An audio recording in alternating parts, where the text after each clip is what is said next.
Hi everyone and welcome back to our channel. In today's video, I'll show you a simple way to annotate PDF documents on your Windows PC using Systweak PDF Editor. Whether you're reviewing a report, collaborating with colleagues, or simply making personal notes, annotating PDFs can help you focus on important sections quickly. You can watch the other tutorials by clicking on the playlist link given in the description.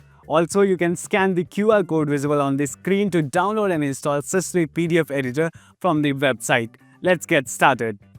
To add notes and annotate this PDF, click on the comment option at the top.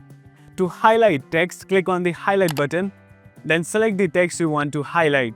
You can choose a different color from here if you prefer and highlight the text you want.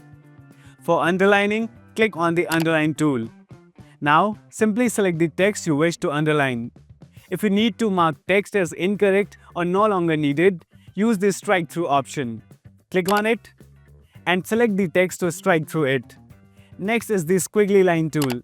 Click the squiggly line icon and draw a wavy line under the text. For more flexible annotations, use the freehand line.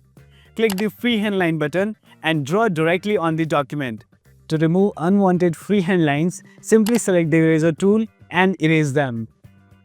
Systweak PDF Editor also lets you add notes. To add a note, click the Note tool and click anywhere on the PDF to leave a comment. You can double-click on it to open and see the comment. Also, to use stamps, select the Stamp tool and choose from options like Approved or Confidential. And to insert shapes, click the Shapes tool and pick from rectangles, circles, or arrows to highlight specific areas.